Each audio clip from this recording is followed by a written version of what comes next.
Mustard Seed by Nick Warburton, with Emma Fielding, Jim Norton and Stephen Hogan.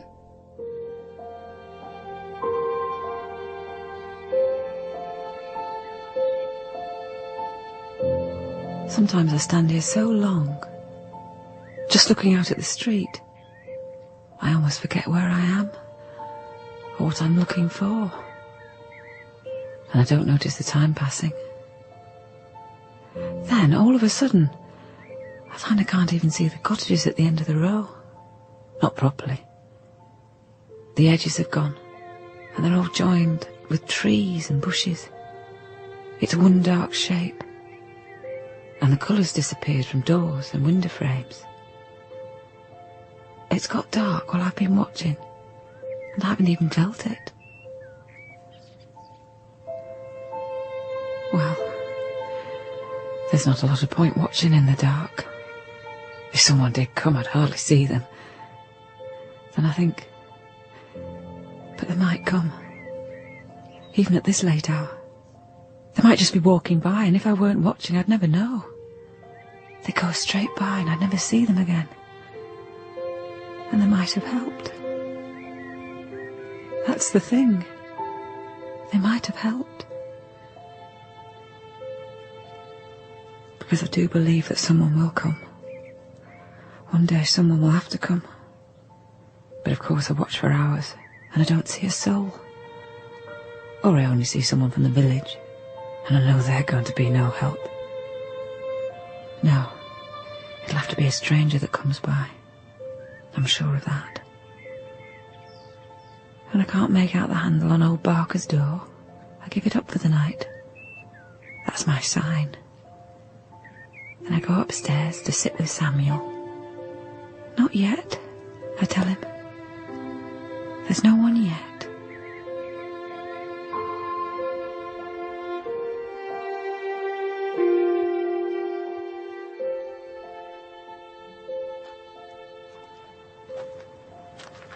It was a clear, still night, but cold, and I could tell the weather was about to turn. I walked down the middle of the main street, and the village felt as if it had turned its back on me. Shut doors and settled curtains. I saw just 3 signs that the place sheltered any life. First, 2 men came out of the darkness towards me, talking seriously together, like plotters. Something to do with a fence they were building. They nodded at me as I passed. It didn't seem to bother them, a single traveller, passing through their village in the thick of night.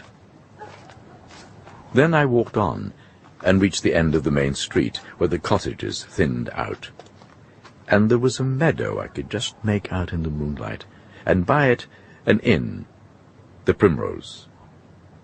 This was the second sign, a glow of light from the inn spilling onto the board by the door. Painted on the board was the little yellow flower, standing out against the dark. So the innkeeper was probably still up. The third sign was at the last cottage in the village.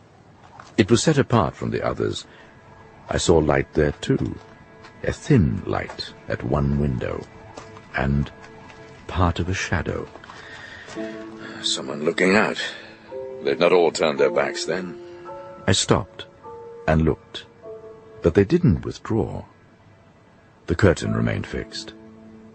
I'm used to being watched from behind curtains because I'm always the traveller, the stranger. People usually draw back if they think I'm going to return their look. Beyond the inn, the road curved away into darkness, and on the bend was a ruined tree, hollowed out, a grey case of wood charred down one side. It was the last thing in sight. So, the end of the village, then. I didn't want to turn back. So I could either walk on and risk the cold and the dark, or I could knock at the cottage door, or I could try the inn.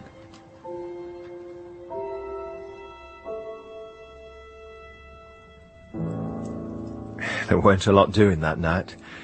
A bit too quiet for me.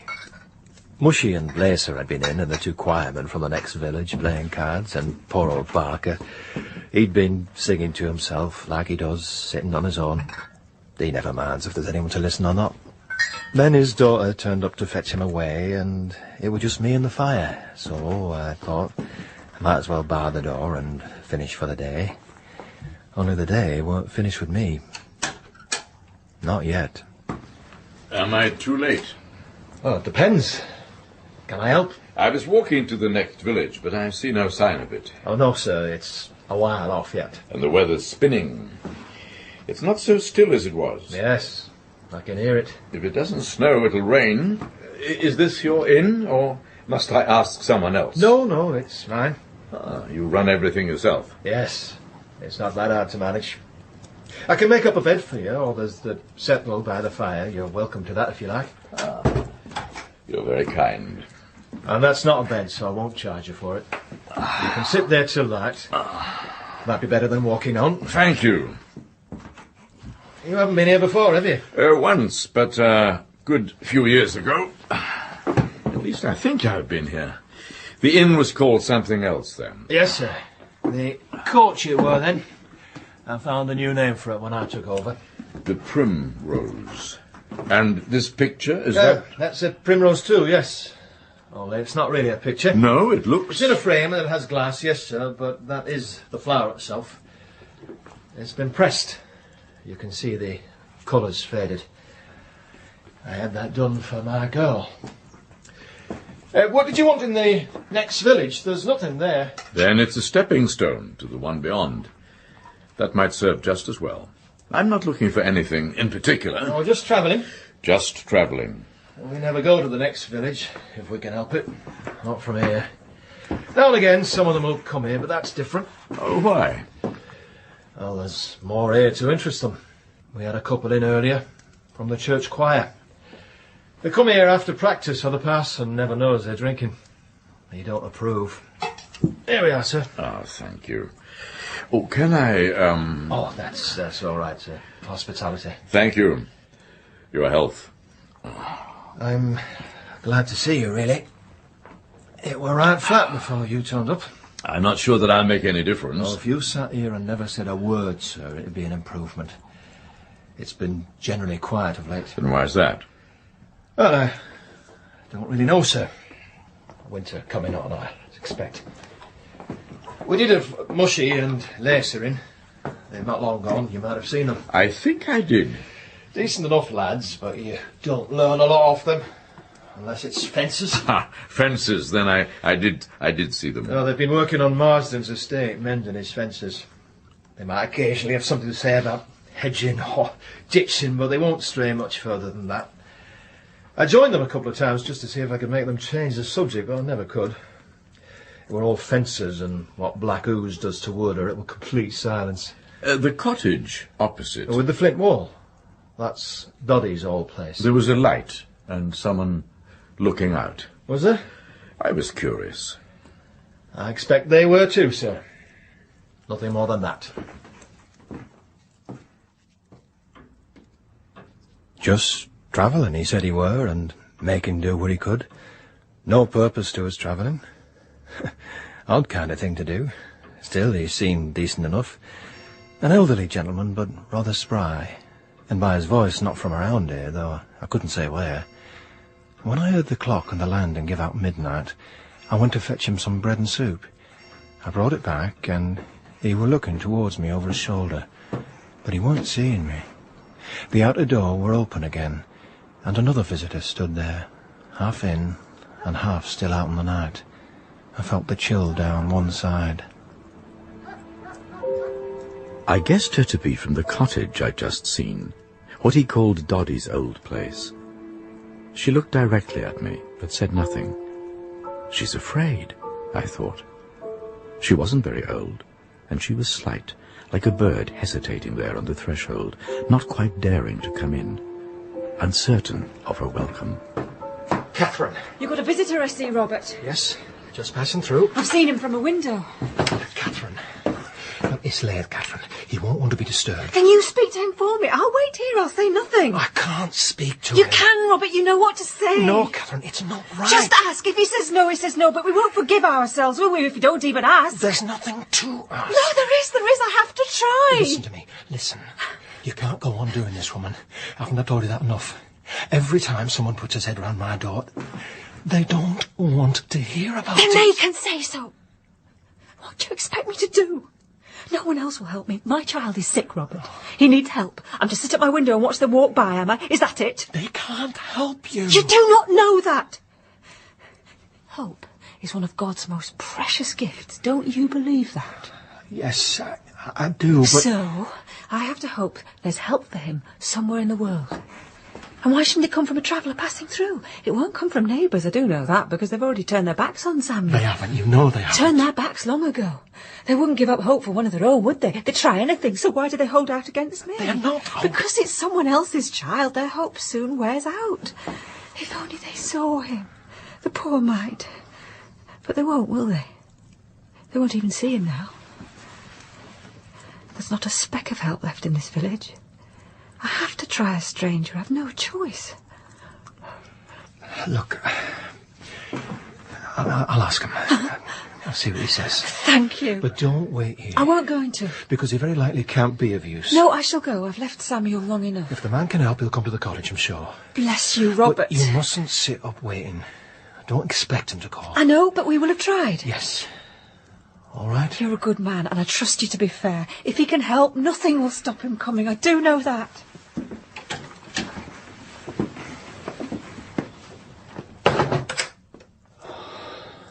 Lord help me. When he turned and looked at me, I could see he was sorry I'd heard them. Not for strangers, that kind of thing. All the same, he joined me by the fire to talk.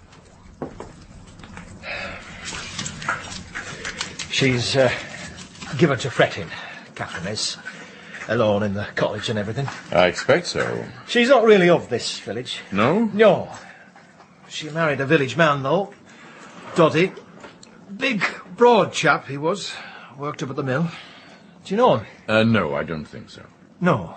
Well, Doddy's name spread, so you might have done.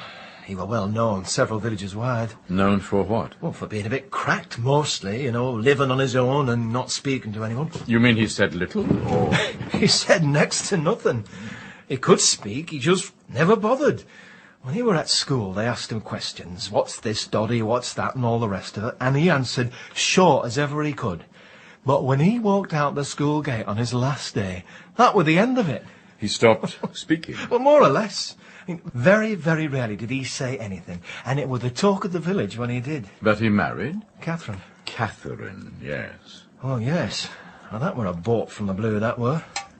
About 4 or 5 years back, he walked to the next village for something or other. Something to do with the mill, we all thought. And when he returned, 2 days later, he had her with him. And they were already married, were they, when he came back? They were. He never said as much, of course, but it were confirmed later. So he must have talked to her. Well, maybe, maybe not. He would have mumbled something during the ceremony, I dare say. And they must have taken it for a yes. And Katherine, she agreed to this, did she? Well, I suppose so. It were probably a chance to make a new go of things for her. Oh, they weren't much of a family, her lot. Always after something or other, and who cares how. Fly-by-nights. So she weren't much liked round here to begin with on account of them. And she were a skinny wee thing, you know, those kinds of quick eyes, forever looking out and about. No trust. Why should that be? Oh, her old man, probably. Anyway, in due course, she had the child, Samuel, and she... What? Changed. Changed? How? Hard to say. There were a shine about her all of a sudden. She talked to people in the village. She couldn't help herself. Because of the child? Yes, very likely. And people talked to her? They did then. Like I said, she were different. We saw another side of her. A better side? Yes. And then the boy got ill. So it's natural she should worry for him. Oh, she did that all right. And ask for help. Ask? Well, she never lets up. And she were given help. Don't think she weren't. But so much and no more. Well, you don't know. But that's right, isn't it? So much and no more. People got tired of her asking, and the help ran out. Is that it? We couldn't do no more. Perhaps not, but... No, I'm telling you, there weren't nothing we could do. You don't have to look like that about it. How am I looking? Like you can see what I'm thinking. You can't. Of course I can't. You can't go making up your mind about us. A whole village on 5 minutes of seeing her. She's well known round here. She bothers everyone. It don't matter who. Bothers? Yes. Well, that's what it is. People have to get on. They don't want... You can't keep dragging them back over the same old things. I know what she wanted. All you have to do is ask. Oh, yes. Quite straightforward, very easy. That's all she wanted.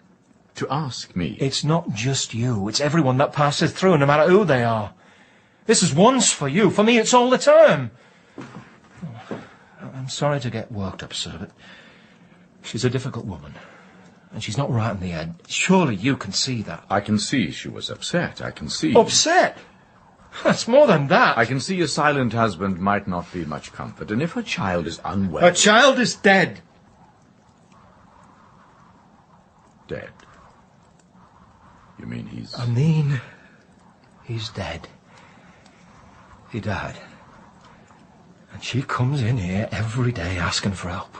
But surely... We've tried telling her, of course we have. She won't listen. He's in the room upstairs, and it's cold. She lights no fires, so... Well...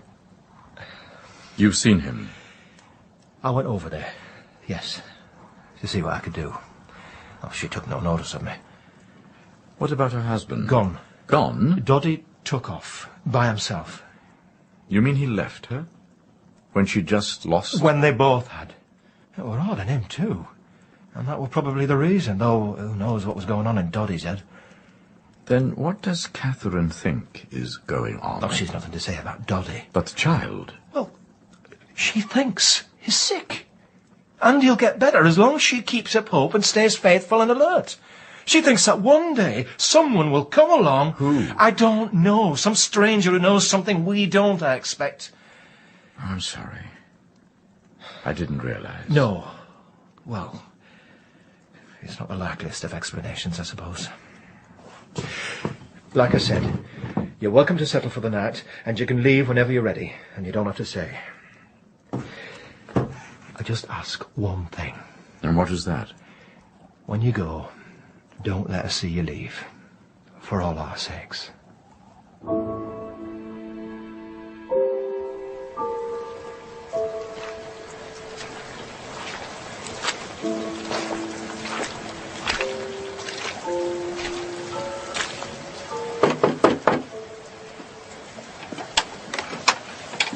Katherine? Oh, yes, sir. I was hoping you'd call. Come through. Come through. It's good of you to come. Isn't it my duty? Your duty? At least to return your visit. But I never... We almost met last night. I was there when you called at the inn. Oh. Though Robert didn't introduce us. No. So it's almost as if we have met. Yes. I did see you walking through the village, yes, but I didn't know if you intended to stop. Well, I didn't know myself. Well, some don't, they just keep walking. Well, it was dark and the weather was turning. Yes, sir. It has turned good and proper now, hasn't it? Oh, 2 days' rain at least, I should think. I should too. Robert said he'd ask you, sir. Yes. He said you might stop if you felt able to help, can you? Is that why you've come? May I sit down? Oh, of course, sir. I'm sorry. You can sit by the fire. Thank you. I don't keep it burning at the moment because of Samuel. It's best to keep the place cool for him. Oh, will you take something to drink? No, thank you. We don't get a lot of folk through here, and they don't all stop, not by any manner of means. I've watched them, and I know they will have heard about Samuel, but they still go on their way without a word to me, sir. Well, they sense they can't help, perhaps. Maybe. They don't know what to say. Maybe they don't. They could wish as well, though, at the very least. Or they could talk to my boy, couldn't they? Could they? While he sleeps, they could. You talk to a sleeping child, don't you? There's no telling what good that might do or what gets understood. He's sleeping now? A good long sleep, sir. That's how the sickness has taken him. Do you know about this kind of sickness? Because if you do... My knowledge of medicines is limited, I'm afraid. Oh. Well, it's a very deep kind of sleep. We've seen nothing else like it round here. I sometimes think it's like he's in another village, sir. Your old village? Oh, no, he wouldn't go there. He's staying in a different village for a while, and when he's done all he has to do there, he'll come back to me. And then I think he'll be amazed to see how long he's been away. He won't have the first idea. What does he do there in this other village, do you think? I doubt he does much. He's only little. He likes to sit and watch the animals, I should imagine. Dreaming? Yes. He watched the animals in this village? Yes. If you let him, he'll sit for an age to watch the piglets trot about. He likes them. He just sits on top of the gate. You don't even know where he is half the time. And you expect him to come back? To wake from this sleep? Yes, sir. If only I can help him. Or someone else can. Can you tell me, have you come for that? Your help isn't enough? No, I've done all in my power so far and I haven't got nowhere. You see, what it is, there's something important I'm not doing. That's what I suspect. Something maybe quite little I'm not doing properly. If only I can find out what it is. Do you think that I might know? I'm not sure, sir. I hope so. I try to keep my hope alive. But I might make no difference at all. I might not know what the one thing is, any more than you do. Well, of course, sir, that's always possible. If his father knew about this... Well, his father's gone. I know, but perhaps he could be told. He doesn't need telling, he knows. That's why he went, because he gave up all hope. I'm sorry. I only thought that he wanted a son, sir. That's all he ever wanted, and it were all he ever talked of. He said little enough on the best of days. I expect they told you that about him. Yes, Robert did. Well, Doddy were the same with me as he were with the village. Hardly ever a word. There were no whispering behind this door. Was he unkind to you? Unkind, not specially. But if he didn't talk to you... I don't know, it's just that he never took no notice. I didn't mind. I was used to it. My old man, my father, didn't have nothing to say to me either. Did he talk of his son? He talked of him before he were born, yes, though never much.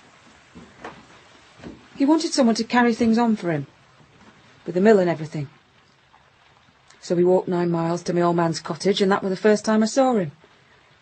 He came into the kitchen, and he told the old man... That he was looking for a wife? No, sir, a son. You mean... I mean exactly what I say. He wanted a boy child. He needed one. He were prepared to pay for one. But he must have seen you. You were there at your father's cottage. Oh, yes, and that made no odds. How many other cottages did he call at before he got to us? That's what I sometimes wonder. Well, perhaps none. Perhaps he knew of you. It's not likely. Our cottage were the last resort, I imagine. It usually were for other things. Folk went there when they couldn't avoid it. And even then he would have had one of my sisters. Only one were already taken and the other put her foot down. It didn't matter to me. I didn't care. Tell me what happened. The day he came to the cottage. Why, it's of no interest. It is to me. What you felt to be won that way. I felt nothing. No, not won. Bought. I were doing the vegetables when Doddy came in and made his announcement. He knew I were there, but he never looked at me much, and I didn't look much at him. It's a barren enough start to a life together. Well, it's not together, is it? Not now. No, but I suppose sometimes love does grow from such unlikely beginnings. Love? He didn't want love. Neither did I. Do you know where he is? No. Could you... I don't want to know. It'll make things worse if he comes back. He walked out because he gave up hope for Samuel. He was so sure that my son would... that he were going to...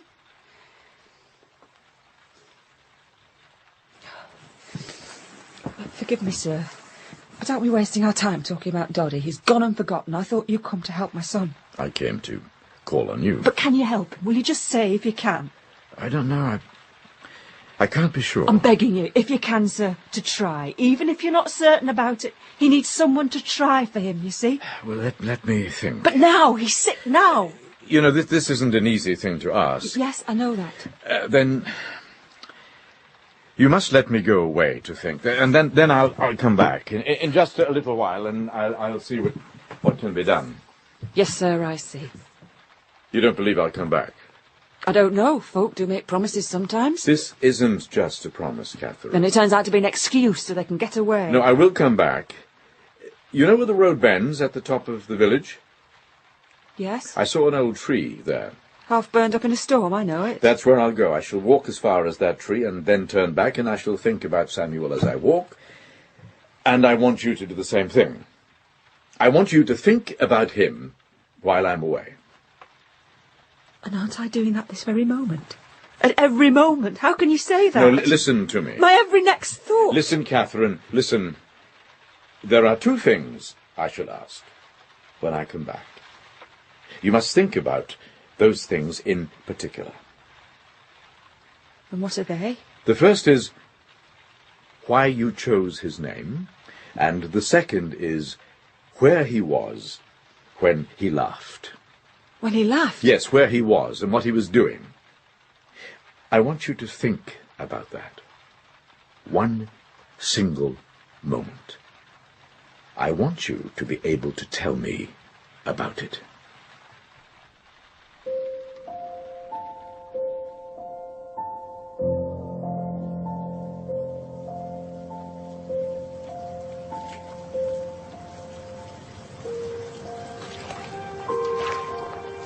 I did as I said, went as far as the dead tree, and I stepped off the road to place my hand on it for a moment. It was hard, like a table made shiny with use. I thought about the lifeless child, upstairs in the cold cottage. I was about to come away when I heard voices through the rain. They were coming from the field behind the tree. A fence divided the field into two rough halves. At least, I assumed it did. I couldn't see the far side of the field because of the darkness and the rain. Two figures faced each other across the fence. Poor weather, gentlemen! I walked back to the cottage. You've thought about those questions, have you? Yes, sir. And you still want me to help? Yes, sir. You still think I can? Yes. All right. Tell me why you chose the name. I chose it myself. His father didn't mind about names. It came out of the Bible, sir. The prophet Samuel? Yes. They asked his mother the same question about why she chose his name, and she said, "Because I have asked him of the Lord." I thought, that's what I did. You asked for him? In a way I did, yes. He came as a blessing to me, you see, sir. So it wasn't just your husband who wanted a child? No. But I didn't know I wanted him. Not till afterwards. At first he was just the will of other people. He were their idea. But when he were born and I saw him, he'd become my idea, entirely my idea, complete. I think he had been all along, only I didn't see it. And what about the second question? A time when he laughed? Yes, sir. I thought of that too. It was when we went walking through the meadows back in the summer, and we come across Mushy and Lacer. Ah, yes. They do ditching and hedging for Mr. Marsden. I believe he don't care that much about his fences, but it's a matter of pride with them two. Well, they got Samuel to help them sink a hole through a post. The ground were wet and soft, and the mud come up easy. Samuel liked that. Well, I sat and watched, and they soon had a good hole dug. And when it were done, they stood him in it. Wasn't he afraid? No, not at all. He looked round for me and he laughed. Standing there like a soldier, half black with mud and laughing. I always thought they were a bit soft in the head, those two. But that were a kind thing to do, weren't it? Yes. Well, I done what you said. Your two questions. You must say now how you can help. If I can. Perhaps there's little to be done. And perhaps it's only a little thing that needs doing. Yes, but if your hope is too fierce... It has to be fierce. I look at it like this. Why did you stop here in this village if it weren't meant to be? That's hope. That's the beginning of hope. Very well. You will? I'll do what I can. Oh, thank you, sir. Thank Thank you. But you must do your part. Yes, of course. You must do exactly as I say. I will. Anything. It will seem strange, but you know already, because you've told me yourself, the smallest thing might be a help. Oh, yes, sir, I believe it. In some unlooked-for way. Well, then, I will need mustard seed. Oh, mustard? To make a poultice? You mustn't ask. Just fetch me mustard seed. But listen to me, Katherine. You must go to this village for it. And the next one. Oh, yes, sir. I know the next village. It's where I'm from, like I said. You need to call at every cottage. And at the big house, too. Mr. Marston's? Yes, you won't be afraid. Not for this, no. Well, then. At each place, they must give you a single seed. Do you understand? Yes, sir. You ask at every house, but you don't take from every house. You must only take from those houses that don't know death. Don't know death? The houses where death hasn't visited. Yes, sir, I see. You'll have to ask, and then we'll see what can be done. Will you wait for me to bring them, sir? No, I'll come back. I won't forget you, Katherine. Do you believe me? Yes, sir, I believe you. I heard about it. What he got her to do. Because people come in here and talk, and they'll certainly talk when there's something as daft as that carrying on. Collecting mustard seed. It was just firing up her hope.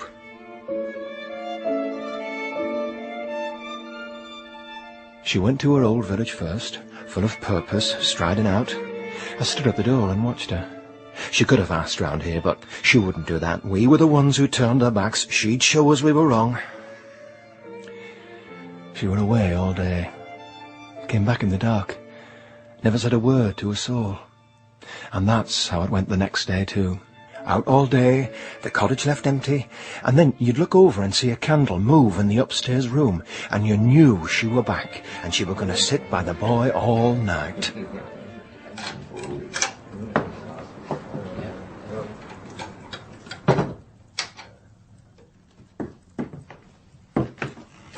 I didn't expect to see you again.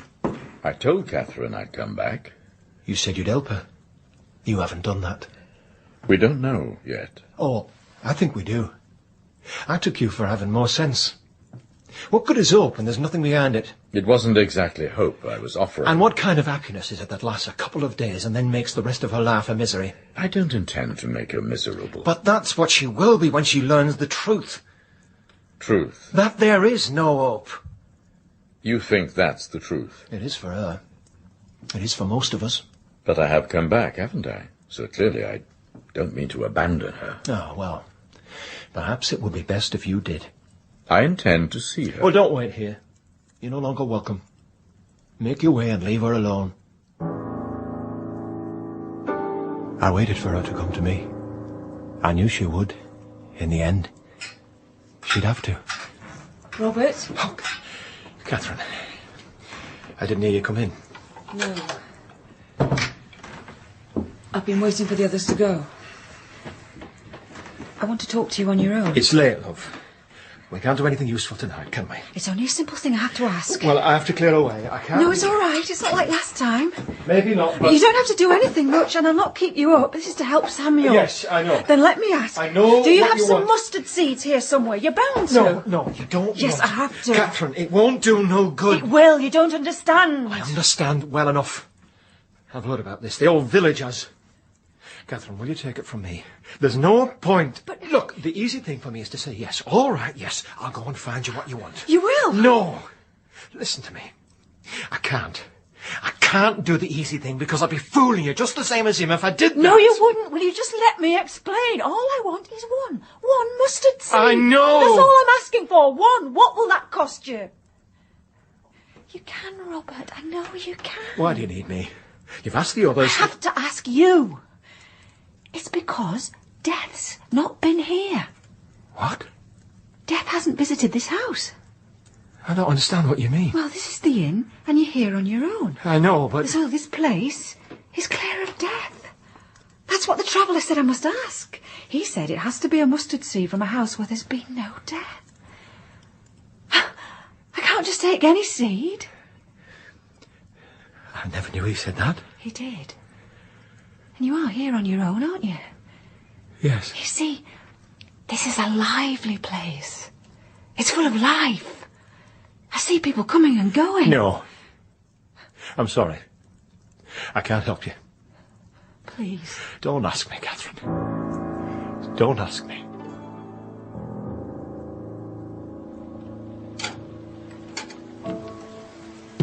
I went to the cottage and sat by the cold fire to wait for her.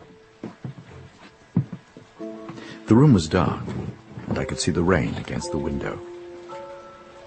Time passed, and I saw her come out of the primrose and cross the road, hunched against the rain, but not hurrying. She came in and lit a candle.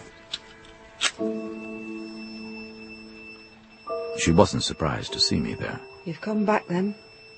She was pale, and her face still wet from the rain. A dark strand of her hair stuck to her brow, and her eyes were different. I could tell. You've come from the inn. I saw you. Yes. My last call. What have you brought me? You know what I've brought. Show me. She held out her fist, squeezed tight. Then she opened it, and it was empty. Nothing. Nothing. You knew it would be nothing. No mustard seed. Not even from the inn? Did you know? About the girl who died there? No. Tell me. His sweetheart. He named the place for her. It was the flower she liked best, the primrose. I didn't know any of this. I never heard about any girl. What happened to her? They were about to be wed. And afterwards they planned to run the inn together. So they came to look at the place one Sunday after church because there were a lot of work that had to be done, fixing walls and things, Robert said. And Hannah, that were her name, she felt worn out from the walk, so she sat down at the big table to rest. The big table in the middle by the fire? That's right, the same table. She had some primroses she picked on the way, and she laid them out on that table. Just moving them about with her fingers, he said. She hadn't the strength for much else. Well, Robert got busy round the place. He had a lot to do. He said he hardly spoke to her, he was so busy. Then she died. She died sitting there. She must have been ill. Yes. This was more than being worn out from a walk. Oh, it was more than that. Her lungs were bad. She had to fight for breath all the time. Everything was so hard to do, and her heart just gave out with the struggle of it. They knew it was taking its toll of her, but, well, one moment there, the next not. He never told you about her? No. Why not? I don't know. But he hasn't forgotten her. No. He had the flowers pressed for her. They're on the wall in that room. He must wish he still had time with her. Yes. He wishes he'd told her what he was thinking on that day, while he attended to the house and she sat playing with the flowers. Because he did think about her, but he never went in to say what he was thinking. And when he did, it was too late. Poor man, I never knew. And Samuel? Yes, sir. Every house I asked at, every one, they lost someone. A father or a sister, or... There were some because they were tired and at the end of things, but some, like Robert's girl, when they were still young and they had lots of things still to do. That's why no one gave you a mustard seed. Yes, sir. And you've lost your little boy. Yes, sir. I've lost Samuel. Poor boy. I don't understand it, sir. Why it should be him. But it happened. That's all I can say. It's the way of things. It is the way of things. For everyone. He was so little, sir. Such a little boy. But his life is over now. Yes. It is complete. It is a little shape in itself what it was going to be. I shall miss him. Of course.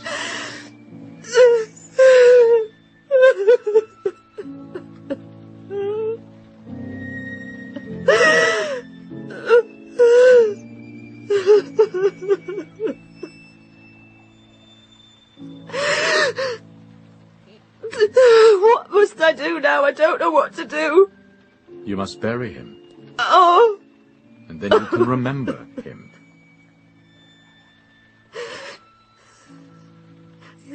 And everything you remember about him is part of you. He helped to make you.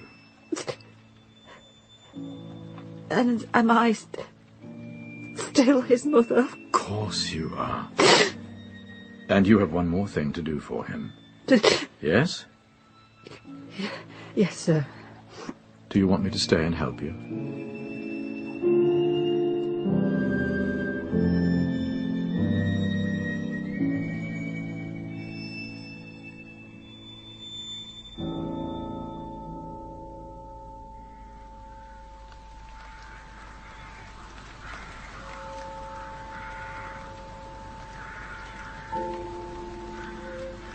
From this little hill you can see most of the cottages in the main street. There's a row of windows, the slope of some roofs, the board outside the inn at the top of the village. A little while back I saw Robert come out and stand there, looking up to see if the weather were going to change. I thought he looked different. He weren't, of course. He were just the same. But he looked different to me, standing there under the primrose sign. He helped me with all that had to be done. There weren't much, but it were all done slowly and properly. It were only this afternoon, I can't remember it all now. All the different things that happened. We did what had to be done, I know that. And we placed his grave close to a broad tree at the edge of the churchyard, because it looks like a safe and comfortable place to me. It's poured all afternoon. I looked up once and saw the man standing a short way off by himself, the rain running down his face. The next time I looked for him, he'd gone. I can't remember all the words that were said, but Robert is going to write them down for me. The words of the hymn and the verses from the Psalms that the parson said. And I shall read them over afterwards and remember all the other things as well. I've been here some time now. I can see that because it's getting dark, I notice. The others have left me on my own with Samuel for a while. Out of respect. I'm grateful to them for that. I shall stay here until I see the first light come on in the village. And then I shall walk home.